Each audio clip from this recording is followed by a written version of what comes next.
j'espère que vous allez bien. Aujourd'hui on se retrouve dans une nouvelle vidéo, vous l'avez vu au titre, vous le voyez derrière moi, ma bibliothèque est vide. Les cartons sont là, remplis de tous mes livres. Je sais pas pour combien de temps j'en ai, mais je pense que ça va être très long. Je voulais trop vous faire cette vidéo où on installe toute ma nouvelle bibliothèque ensemble. Je dois avouer que je suis très désorganisée pour cette vidéo parce que j'aimerais aussi vous faire un bilan sur les 6 derniers mois de mes lectures. C'est vrai que cette année j'ai lu pas mal de livres, donc je préfère couper l'année en deux et vous faire deux vidéos distinctes sur mes lectures de cette année. Première étape, je vais vider tous les cartons et essayer d'organiser un petit peu les livres selon les maisons d'édition. Je sais même pas si je vais les ranger par couleur, par ordre alphabétique, par auteur ou par maison d'édition. J'aime bien par exemple que tous mes Hugo poches soient ensemble, donc déjà je vais faire ça. Et après le reste je vais surtout les ranger par saga. Je pense que ça a plus de sens.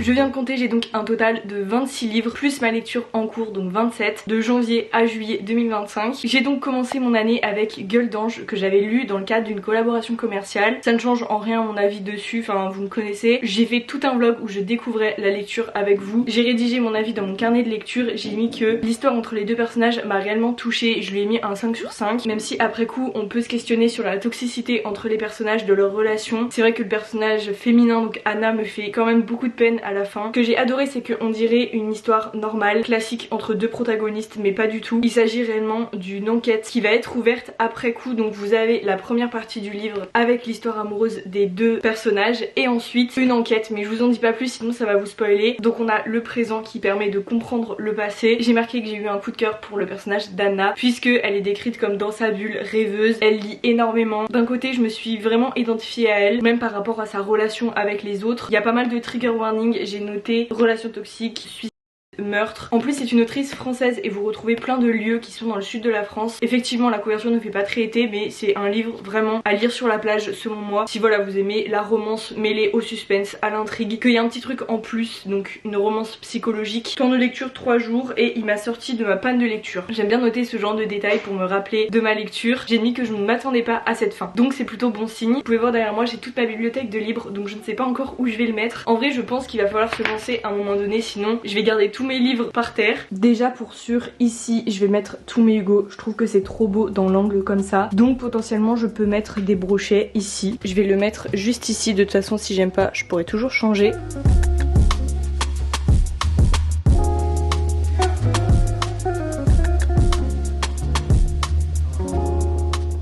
Ensuite on va parler de la saga Bodyguard. Donc il y a 5 tomes au total que vous pouvez lire dans n'importe quel ordre. J'ai commencé par le tout dernier tome et honnêtement on a plein de flashbacks pour comprendre un petit peu ce qui se passe pendant les autres tomes. Je trouve que c'est hyper bien fait. Début 2025 j'ai lu le tome 3 et le tome 4. L'histoire en gros c'est que vous suivez une famille de bodyguards, donc la famille Westwood. Un tome égale un frère et son histoire d'amour forcément. Je trouve que c'est bien parce que toutes les histoires sont différentes. Vous vous ennuyez vraiment pas, genre chaque tome a sa personnalité dans la mesure où chaque frère est différent. Et je sais pas, l'autrice est trop forte, à chaque fois elle nous plonge dans un univers différent tout en restant dans le cadre famille etc qu'on adore. Donc on va commencer avec le tome 3. Je pense que ça a été ma plus grande déception de cette saga. Je lui ai mis 3 sur 5. Je m'attendais peut-être à mieux, j'ai eu une panne de lecture m'accrochant pas du tout au protagoniste féminin, donc Scarlett. Je n'ai tout simplement pas accroché à son histoire. Sawyer lui est touchant comme ses frères. Que j'ai bien aimé la partie enquête sur les parents plus l'intrigue qui s'installe du tome 4. Bon pour le moment c'est le moins bien que j'ai lu. Voilà, je l'ai lu en 3 semaines donc ça veut tout dire. Et pour le tome 4, donc le dernier tome que j'ai lu, temps de lecture 4 jours, donc là on est sur Jackson, c'est un des frères qui a été plus ou moins adopté par la famille, qui va donc sortir avec la petite sœur des frères. Donc vous voyez l'histoire arriver, on est sur une trope amour interdit, l'histoire est hyper touchante, je lui ai mis un 4 sur 5. J'ai adoré comme les autres tomes la relation des frères, donc les triplés avec leur petite sœur Billy. C'est avec nostalgie que je termine cette saga, que je recommande réellement. Aucune longueur, personnage attachant, bref les ingrédients sont tous parfaitement dosés. Voilà pourquoi j'adore mon carnet de lecture. Ça permet de replonger un petit peu dans l'univers du livre. Cette saga, franchement, si vous avez aimé les Campus Driver, je pense que ça peut vraiment vous intéresser, même si on n'est pas sur la même chose, enfin on n'est pas dans une romance universitaire. Mais je sais pas, il y a ce truc de on est content de revoir un peu les personnages à chaque tome. N'hésitez pas à me dire vous votre avis sur la série Bodyguard. Par contre les couvertures, on est d'accord, ça ne donne pas envie. Mais bon, c'est pas le débat. C'est bien, je vais pouvoir tous les ranger ensemble. J'ai déjà rangé le prochain livre, donc je vais vous en parler vite fait. Rien que que la couverture vous dit certainement quelque chose, il faut impérativement que je lise le tome 2 et le tome 3 qui sont sortis. Ça a été vraiment mon coup de cœur de début d'année. J'en garde un très très bon souvenir, un peu dans le mélange Gossip Girl avec l'élite new-yorkaise, l'amour interdit. Bref, c'est absolument tout ce que j'adore réuni en un livre. Temps de lecture 3 jours. Donc il faut savoir que c'est un slow burn. Moi ça me dérange pas, franchement limite j'aime bien parce que du coup il y a déjà l'intrigue générale qui va se poser et on va pas tout de suite rentrer dans le vif de la romance. Et justement je trouve que ici c'est parfaitement dosé. Vous allez comprendre, de toute façon il y a une histoire quand même entre les familles qui va avoir de grosses conséquences sur leur relation amoureuse. Chapitre alterné donc permet d'être dans la tête de chacun. J'ai mis addictif, donc 5 sur 5. Pas mal de descriptions mais zéro longueur. C'est vrai qu'au début je me suis dit il y a quand même beaucoup de descriptions, genre toutes les scènes sont détaillées parfaitement. Je vais vite aller acheter le tome 2 et le tome 3.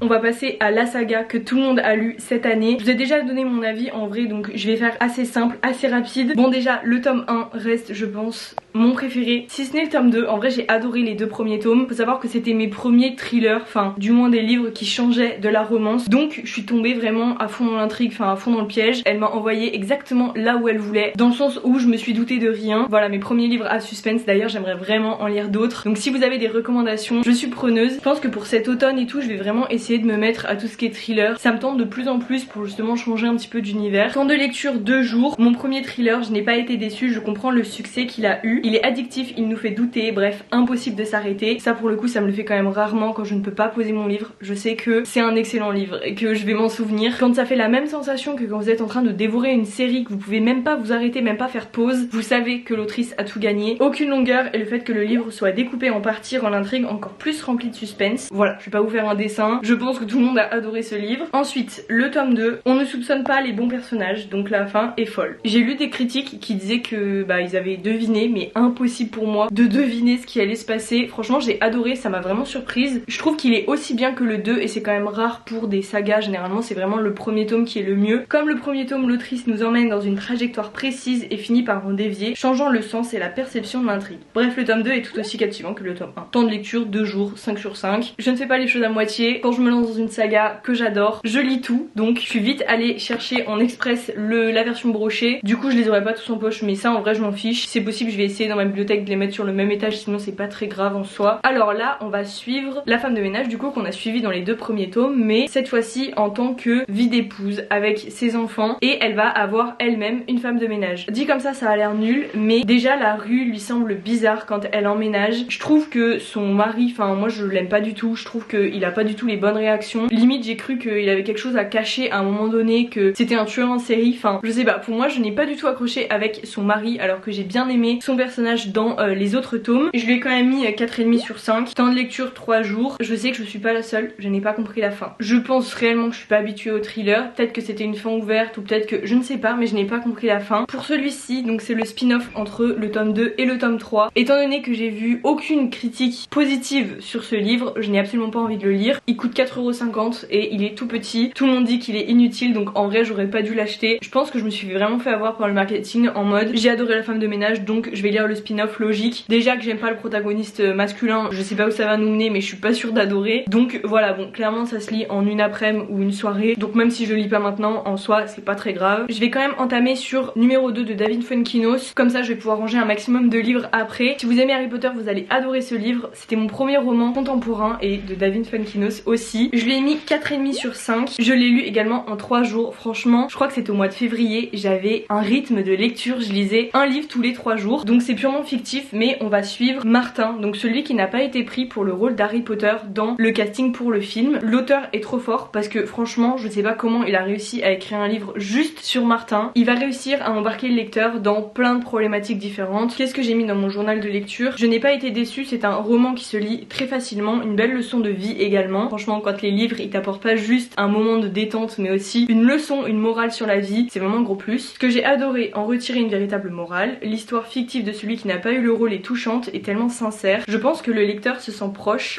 plus de Martin qui a plusieurs réflexions sur la vie et aussi sur l'identité tout au long du livre. J'ai marqué que la fin a réellement du sens. Pour le coup, je pense que ça pouvait pas mieux finir. Et c'est vrai que tout au long du livre, je me suis demandé mais comment ça va finir cette histoire, parce qu'au final, oui, il a pas eu le rôle et on connaît l'histoire, il n'aura jamais le rôle. Donc comment il va se remettre de cet échec? Voilà, franchement, lisez ce livre, c'est toujours pas fait. Moi, je vais continuer à ranger un petit peu mes livres parce que j'ai l'impression de ne pas du tout avancer.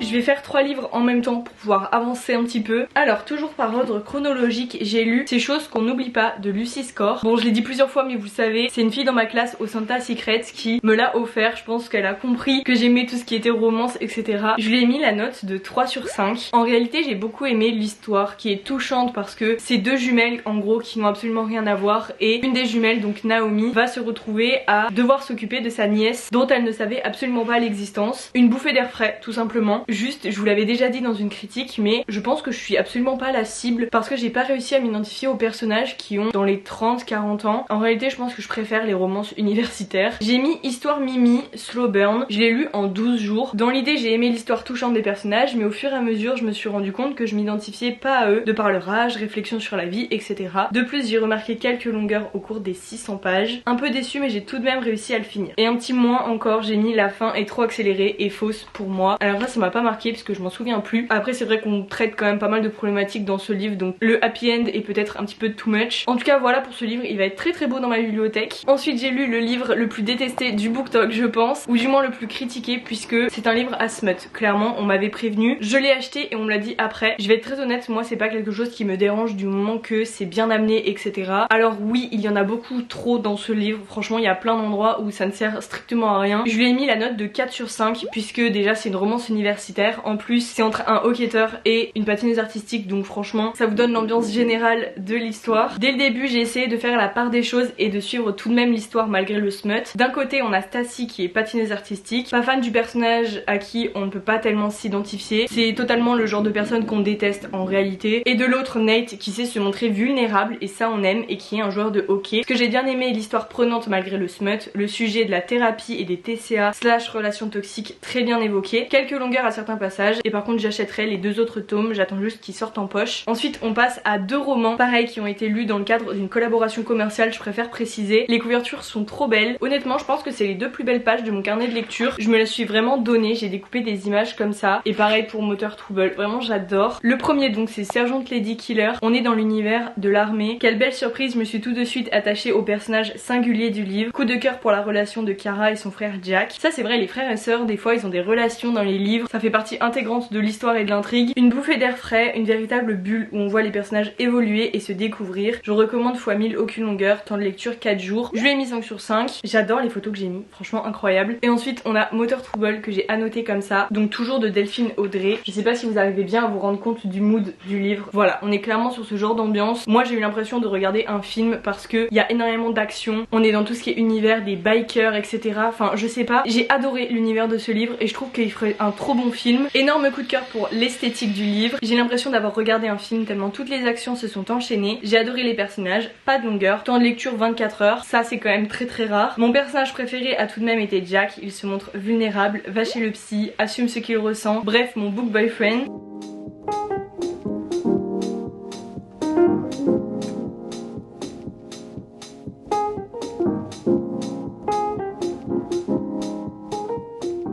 Je trouve que ça commence vraiment à prendre forme. Bon, il y a encore tellement de choses à ranger dans cette pièce, mais l'objectif c'est qu'à la fin de la vidéo vous voyez la pièce terminée. Normalement le canapé devrait arriver dans les temps, je croise les doigts, sinon vous verrez dans mes vidéos plus normales. On va continuer avec ces 2 lectures. Donc on a un roman et son spin-off. Alors là c'est pas de la dark romance, enfin c'est pas considéré comme, mais je trouve que ces lectures s'adressent à un public averti. Lisez bien les trigger warnings au début, c'est juste trop important. Alors en premier on a Troublemaker. Je pense que c'est étrange à dire mais j'ai tout aimé. Le côté sombre pur de June, donc le personnage masculin, le côté pur d'Azel, la vengeance, etc. Même s'il faut être bien accroché car pas tout le temps facile à lire. J'ai noté qu'il y a quand même des choses qui se passent entre les personnages des fois qui sont un peu, on va dire que c'est spécial, mais ça fait vraiment un tout dans le roman. Mais à part ça, énormément d'action, donc on s'ennuie pas de smut ou très peu, et donc j'ai lu le spin-off. J'ai beaucoup aimé l'univers parce qu'on s'attache vraiment aux personnages dans le chaos le plus total. C'est vraiment une histoire qui est pas facile à lire et le spin-off est encore pire. Donc là on est sur Soulbreaker. Il y a encore plus de trigger warning que le premier. J'ai été captivée par ma lecture malgré l'écriture et l'histoire des persos assez deep. Nous sommes confrontés à deux âmes perdues, traumatisées et destinées à s'aimer. En fait ce livre c'est l'amour dans le chaos. On parle d'âmes sœurs, de ténèbres, de banditisme, de combats illégaux, d'alcool, etc. Histoire très noire et troublante, aucune longueur. Si on aime Troublemaker, il faut impérativement lire ce spin-off. Par contre j'ai mis qu'il y avait du smut. Temps de lecture 3 jours. Note 4,5 sur 5. C'est étrange de dire qu'on aime ce genre de livre, je trouve. Moi c'est pas ce que je préfère, mais de temps en temps pour couper un petit peu avec la romance plus chill, j'ai envie de dire, je pense que c'est pas mal. Voilà, je vais les ranger dans l'étage Hugo juste ici. Franchement ça prend forme, je suis trop contente. On va peut-être continuer avec une saga que j'ai adorée. Faut savoir qu'elle était dans ma pile à lire depuis vraiment longtemps, genre 3-4 ans. Honnêtement je sais pas pourquoi j'ai mis autant de temps à les lire. C'est une découverte franchement. Je pense que c'est un de mes plus gros coups de cœur de cette année. J'ai jamais lu de dystopie, sauf qu'en fait c'est absolument génial. On va prendre avec le tome 1. Donc temps de lecture 2 jours. De toute façon c'est simple, la saga je l'ai torchée genre en 4 jours. Honnêtement je me demande pourquoi je n'ai pas été prévenue plus tôt. Adoré ma lecture, univers dystopique, version romance. Zéro longueur de l'action, de clairement pas s'ennuyer. À la fin de ma lecture j'ai couru à la librairie pour acheter le tome 2. J'ai trouvé l'intrigue captivante et tellement réaliste, sûrement dans mon classement de l'année. Je vais quand même mettre un petit peu de contexte si vous ne connaissez pas l'histoire. On est dans une société future où tous les couples sont testés au niveau de leur compatibilité. S'ils sont compatibles ils peuvent rester ensemble, c'est au-dessus d'un certain seuil, et donc ils peuvent se marier, faire leur vie ensemble. Sinon ils sont obligés de se séparer. Donc dans le premier tome on va suivre Elliot qui est en couple depuis longtemps avec la même personne, et dans cette société à 21 ans on se marie, donc juste avant ils font un test, ils ne sont absolument pas compatibles, donc ils vont être obligés de se séparer. Sauf que ce qui fait l'intrigue c'est que Elliot est compatible à 98% avec le frère de son copain, c'est à dire qu'ils ont même tous les journalistes qui veulent leur parler, les interviewer, etc. parce que c'est super rare d'être autant compatible avec quelqu'un. Dans le premier tome on va vraiment plus être focus sur cette histoire d'amour, et du coup un amour qui à la base est voué à l'échec, et dans le tome 2 ça va plus être au niveau de la révolution. Voilà, l'objectif c'est pas d'adhérer au système. Je pensais pas autant aimer le tome 2, mais franchement il y a tellement d'action, pareil on pourrait en faire un film. J'ai adoré tout simplement, même la remise en question au niveau des personnages, des sentiments. Il y a 2 spin-offs qui sont sortis mais ça reprend pas exactement les mêmes personnages, je suis pas sûre vraiment d'adhérer. En vrai je pense que je vais m'arrêter là. J'ai tellement aimé que je veux pas être déçue.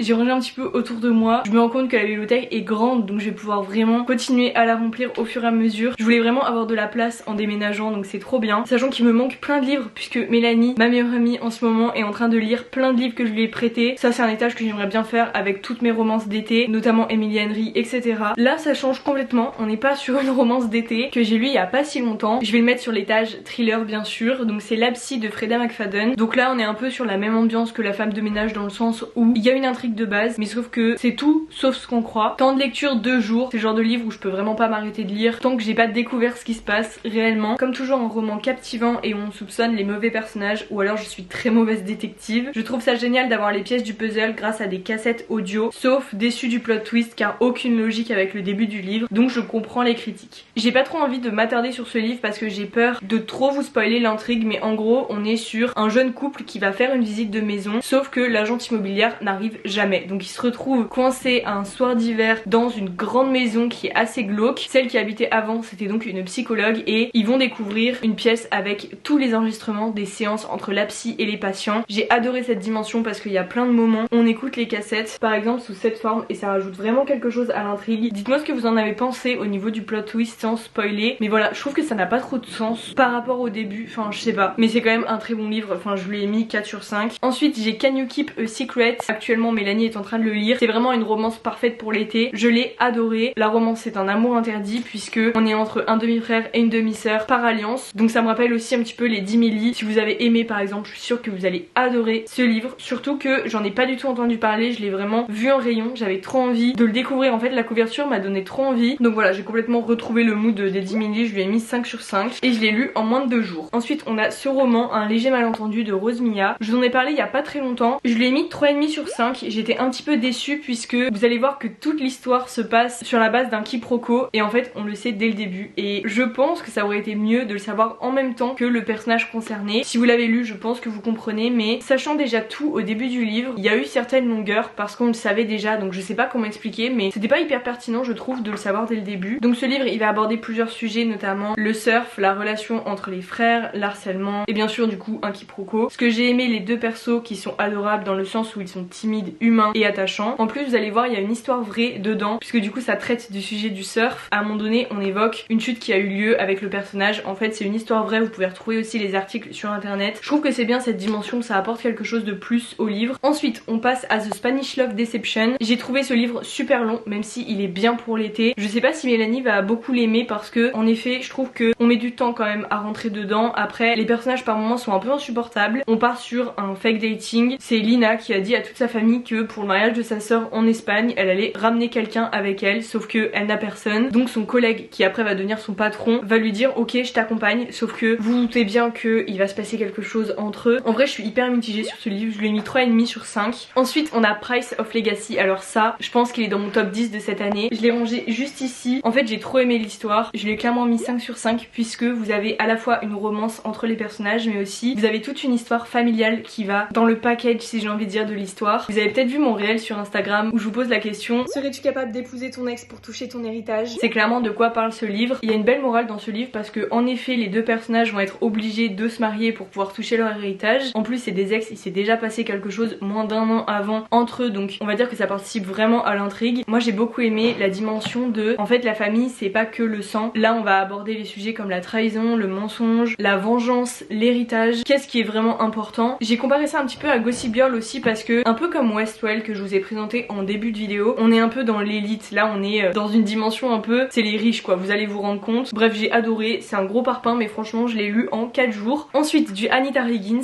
il faut vraiment que je lise Le Jeu des tricheurs. Pour le coup je l'ai rangé tout à l'heure, je me suis fait la réflexion. Donc là on a Le Jeu des menteurs, c'est le spin-off du Jeu des tricheurs du coup, et je lui ai mis 4,5 sur 5. Il faut savoir déjà que j'adore l'autrice parce que je vous en ai déjà parlé mais je trouve que elle crée ses personnages pas bons, pas méchants, mais un mélange des deux. Elle montre que le monde en fait il est pas soit tout noir soit tout blanc. Par contre ce livre est destiné à un public averti. Il y a des scènes franchement vers la fin qui sont extrêmement dures à lire, même moi j'ai eu du mal. C'est pas de la dark romance mais voilà, faut quand même être averti des trigger warnings. Il y a du smut dedans, du contenu explicite. Énorme coup de cœur quant à la sincérité des personnages. On alterne entre le passé et le présent. C'est un enemies to lover. Morgan du coup c'est la substitut du procureur et Reyes c'est un criminel. Voilà, donc au début vraiment t'es là mais comment c'est possible qu'il y ait une romance entre les deux à la fin? Au final vous allez voir il y a plein de paramètres à prendre en compte. On revient aussi pas mal sur le passé. J'ai quand même mis à la fin qui mérite d'être heureux. Je me suis vraiment attachée au personnage pour le coup. On a Stupid Karma juste ici qui a une romance qui change vraiment d'habitude parce que la protagoniste n'est pas du tout comme les autres. C'est-à-dire qu'elle est hyper maladroite, elle a plus de 30 ans et elle a rien fait de sa vie. Elle est pas forcément ambitieuse, elle aime les choses simples. C'est une romance qui sort du lot mais par contre j'ai passé un très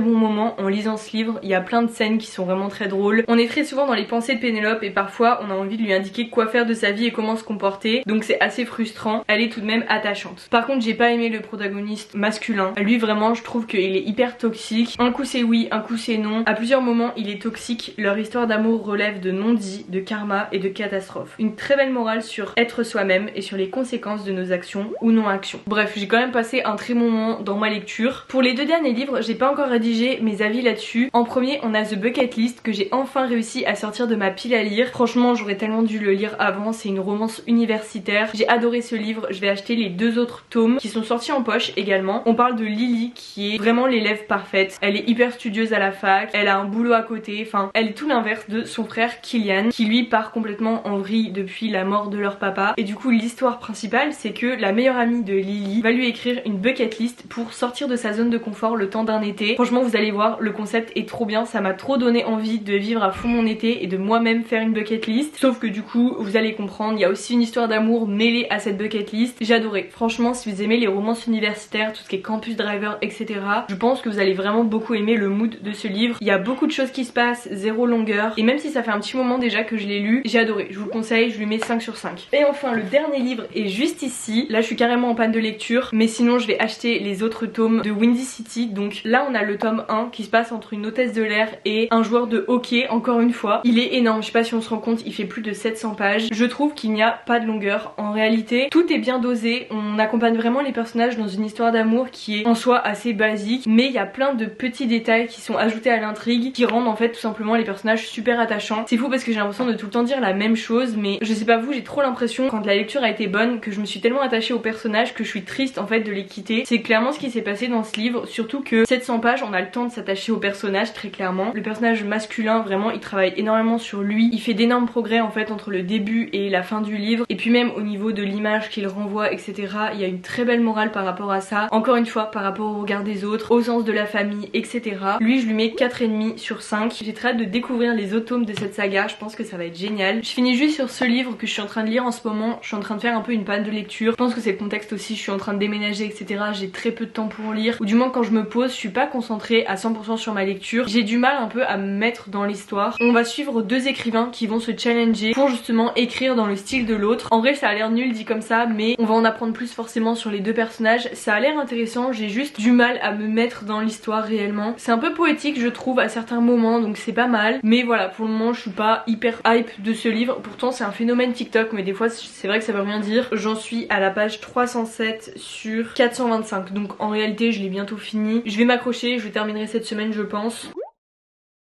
Cette vidéo sort actuellement dans 2 heures à l'heure où je vous filme, donc en vrai je suis un peu dans le rush mais je voulais pas terminer cette vidéo comme ça. Déjà les derniers plans j'étais en train de critiquer le livre d'Emilie Henry que j'ai terminé entre temps. Je vais juste vous faire un avis concis parce que ça me dérange de critiquer alors que j'avais pas fini le livre dans la vidéo. Je pense que véritablement le problème avec cette lecture ça a été les personnages, je les ai trouvés froids, distants. D'un côté on a Gus qui est très froid et pas du tout attirant, et Gianni elle me fait beaucoup de peine avec toute l'histoire liée à ses parents. Pour la faire courte, elle se rend dans la maison secrète de son papa qui vient de mourir, maison qu'il a partagée avec son amante. On va comprendre que c'est là-bas qu'il se réfugiait. Gianni elle va évoluer dans cet environnement, elle va rencontrer Gus, elle est écrivaine donc elle a aussi un livre à écrire, donc finalement ce roman traite plusieurs sujets: adultère, l'art d'écrire, le sens de la vie, la place dans un couple. J'ai mis dans mon carnet de lecture livre sans âme, je me suis ennuyée, j'irai quand même pas jusqu'à là mais c'est vrai que j'étais pas stimulée par ma lecture. Bref, j'ai vu plein d'avis positifs sur ce livre mais voilà, moi j'ai pas aimé, je lui ai mis 2,5 sur 5, peut-être aussi parce que le sujet de l'adultère ça me dérange. Donc voilà, au moins on clôture ici. Également je me suis rendu compte que j'avais oublié de vous présenter, mais parce que je l'avais pas noté dans mon carnet de lecture donc j'ai rédigé mon avis. Ça m'arrive jamais pour le coup. On va parler d'un Ali Hazelwood que j'ai lu vers mon anniversaire, donc c'était en mars. J'adore la couverture en plus, c'est sûr que vous l'avez vu passer. Donc bien sûr on va parler de l'univers des échecs. Ce que je peux vous dire c'est que il m'a pas marqué et il m'a pas vraiment donné envie d'aller découvrir l'univers d'Ali Hazelwood, même si vraiment je sais il y a des livres qu'elle a écrits qu'il faut vraiment que je lise. Je l'ai trouvé dans le roman jeunesse donc c'est aussi pour ça je pense que c'est un peu enfantin par moment. J'ai eu du mal à m'identifier en fait au personnage. D'ailleurs est-ce que ça vous dirait que je vous fasse une vidéo à tous les livres que j'ai détestés par exemple, avec tous les livres que j'ai notés en dessous de 3 par exemple sur 5, et je rentrerai plus en détail de pourquoi je n'ai pas aimé, est-ce que c'est la plume, est-ce que c'est l'histoire, est-ce que c'est un thème en particulier, ce que je leur reproche tout simplement. Dites-moi si ça pourrait vous intéresser. En gros on va suivre Mallory qui s'est promis de ne plus jamais jouer aux échecs, on va découvrir la raison au fur et à mesure du livre. De toute façon elle est condamnée à faire une partie avec Nolan qui est le champion du monde des échecs, le bad boy par excellence. Moi j'ai mis que j'ai pas du tout accroché au personnage, j'aime pas la famille de Mallory. Je trouve que parfois c'est un peu décalé la façon dont elle se fait traiter par des membres de sa famille. Je trouve que ça a pas trop de sens et je n'avais pas forcément envie de savoir la suite. Je l'ai quand même terminé, en plus j'adore les échecs. Je pense que ce qui ressort de ce livre c'est plus une déception en fait. Donc voilà, je l'ai mis 2 sur 5. Et enfin le reveal de cette vidéo, c'est-à-dire mon top 5 du bilan des 6 mois. Donc la première partie de 2025, voici mes coups de cœur, je vais vous expliquer pourquoi. Je vais essayer de faire vite vu que de toute façon je vous les ai présentés un à un durant toute cette vidéo, j'ai pas envie que ce soit chiant. En 5ème position j'ai mis Moteur Trouble de Delphine Audrey puisque ça a été vraiment ma découverte de cette autrice déjà, et en plus j'ai tellement aimé l'histoire. Comme je l'ai dit, j'ai l'impression d'avoir regardé un film, en plus je l'ai annoté. J'ai vraiment passé un excellent moment devant ma lecture. Par contre voilà, c'est juste la couverture, moi c'est le genre de couverture qui va pas vraiment m'attirer. Pour le coup c'est quand même une très bonne découverte et je vous le conseille. J'ai adoré le personnage de Jack qui est très singulier, qui se montre vulnérable et du coup ça donne vraiment du réalisme je trouve au livre. Et puis coup de cœur forcément pour l'univers des bikers. J'aime aussi le personnage féminin parce que Maxine voilà, elle a un passé derrière elle et la fusion des deux personnages en fait est juste parfaite. Bref, j'aime trop. Ensuite en 4ème position je vais mettre La femme de ménage. C'est assez cliché mais on va dire que début d'année j'ai découvert tout ce qui est thriller et ça m'a vraiment donné envie de découvrir encore plus cet univers. Donc vu que c'est le début je pense d'une longue série, je me dois de le mettre dans ce classement. J'ai découvert un nouveau genre tout simplement qui va me changer de mes petites romances. J'ai vraiment pas pu décrocher de ma lecture et j'estime j'estime du coup qu'il a toute sa place dans le top 5. D'ailleurs il faut vraiment que je lise La Prof de Freda McFadden qui est sortie. Je pense que ce sera une de mes prochaines lectures. Ensuite je vais mettre un roman que je vous ai présenté au début de la vidéo. J'ai le tome 2 et le tome 3 à lire. Il s'agit de Westwell. Ça a été un énorme coup de cœur. J'ai adoré en fait l'esprit un petit peu Gossip Girl avec en même temps une enquête parce qu'on va chercher à savoir qu'est-ce qui est arrivé à la sœur d'Elena. Il y a plein de rumeurs qui circulent sur le fait qu'il y a eu de la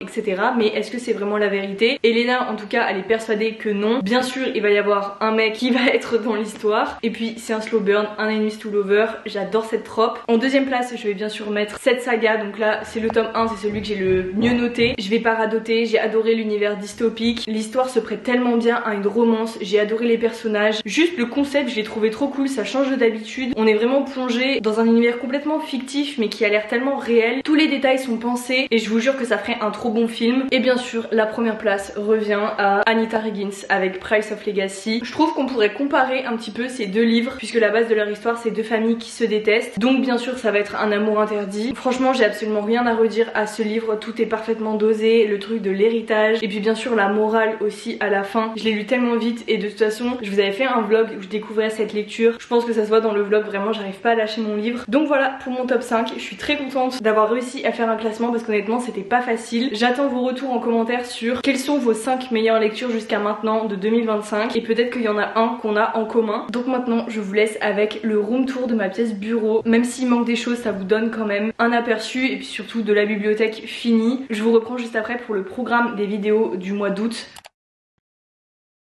C'est parti, je vais vous montrer un petit peu le résultat. Il manque une chaise ici que je vais aller chercher chez mon papa parce que c'est une chaise que j'ai achetée il y a longtemps mais qui est restée chez lui. J'ai oublié de la prendre pour le déménagement, c'est une chaise noire en velours avec des détails dorés, ça va être trop beau. Donc ici c'est la coiffeuse Ikea, c'est vraiment la classique, celle que tout le monde a. J'ai rangé mes petits produits etc. dedans. Là c'est rangé mais je pense que ça va pas rester très longtemps rangé. Une petite plante, des produits du quotidien. Ici normalement c'est pour fixer le miroir au mur mais honnêtement je pense qu'il est très bien comme ça. J'attends d'avoir ma chaise en plus pour pouvoir régler un petit peu la hauteur. En haut ici, alors vraiment là c'est de la chirurgie esthétique à ce stade. Trop beau, il n'y a plus les détails roses. J'ai essayé de revoir ça comme je pouvais. Franchement on dirait même pas qu'il y a eu du rose avant. Ici on a un petit panier avec tout ce qui est lisseur, sèche-cheveux. Voilà, je me suis dit que ce serait propre comme ça à ranger ici. Là c'est encore des cartons bien évidemment à ranger. Tout ça je le ferai au fur et à mesure. Voilà, il y a des cadres. Là il y a toutes nos bougies, tous nos encens, etc.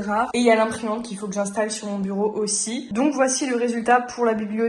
Comme vous pouvez le voir, il y a plein de trous, donc je suis trop contente, je vais pouvoir compléter ma collection au fur et à mesure. J'ai donc suivi mon idée de base et j'ai mis tous mes Hugo Poche ici. Ici, je pourrais vraiment rajouter plein de livres. J'aime trop ce coin ici, je pense que je pourrais refaire un peu en horizontal comme ça et d'autres en vertical, j'adore le mood. Je pense que cette lampe, je vais acheter les ampoules, vous savez, pour qu'elles deviennent roses. C'est une lampe de chez Ikea, là on a mon petit carnet de lecture. Là j'ai pour projet de faire un étage avec des thrillers. Donc bon, pour le moment il n'y a que Freda. Ici c'est mes livres de Noël. Là j'ai mis tout plein de livres poche en blanc. Je me suis dit que ce serait pas mal. J'ai mes livres de développement personnel juste ici. J'adore vraiment, je trouve ça trop beau. Et donc ici de ce côté c'est mon bureau. On a remis le lustre aussi qu'on avait. C'est un Ikea si jamais. Le projet ici c'est de mettre l'imprimante. Comme ça je l'aurai juste à côté, sachant que je n'ai pas de prise vers mon bureau. Donc il faudrait que je tire une prise pour en avoir. Ce serait vraiment pratique. Ici bon on a des sacs. C'est juste qu'on part d'ici quelques heures donc je les ai mis là. Et il y en a un qui veut partir avec nous. Et de ce côté là il est censé y avoir le canapé que j'ai commandé chez Best Immobilier. Vous le verrez de toute façon dans mes prochains vlogs, il devait arriver aujourd'hui mais la livraison a été retardée. En tout cas voilà, c'est un canapé qui est convertible, qui est en velours beige et potentiellement je vais peut-être accrocher des cadres au-dessus. Je pense que ça pourrait être vraiment très joli. Ici dans cet angle il y aura un miroir, vous savez mon miroir blanc que j'avais dans mon salon. Voilà, on va le mettre dans l'angle comme ça j'aurai une belle lumière et puis bien sûr ça agrandira l'espace. En tout cas voilà, je pense que c'est 12 mètres carrés vraiment bien agencé. Dites-moi ce que vous en pensez.